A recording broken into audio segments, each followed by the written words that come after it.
Алиса, выключи свет. Ассаламу алейкум достар. Бүгінгі видеода біз ақылды қосқыштың қалай жұмыс жасайтынын түсіндіретін боламыз. Алиса, включи свет. Алиса, выключи свет.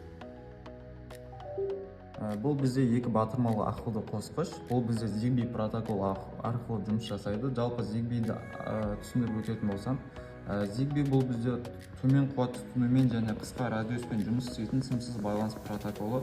Ол негізінен осы ақылды үй жүйелерінде құрылғыларды, датчиктерді, шамдарды басқару үшін қолданылады. Жалпы бұның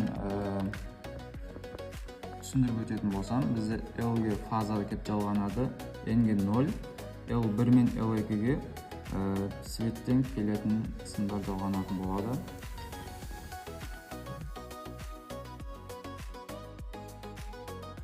Айтып өткендей, біз L-ге фазаны жалғадық, N-ге 0-ді, L1 мен L2-ге светке кететін сымдар жалғанды. Және де бізде вага деп аталады.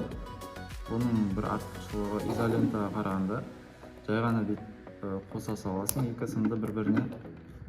Және де светтер келетін болсақ, бұл бізде қарапайым әр үйде қолданылатын свет. Бұдан қарап тұрсақ, екі сым шыққан, көгі 0, қоңыр түсті сым бізде фаза. Бізде қосқыштан шыққан фаза келіп бірге жалғанады, фазалар, ал 0-дер өзара бірге жалғанады.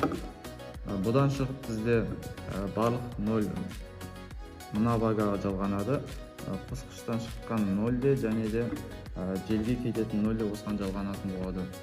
Ақылды қосқышқа оралатын болсақ, бұл бізде қарапайым қосқыш секілді жұмыс жасайды.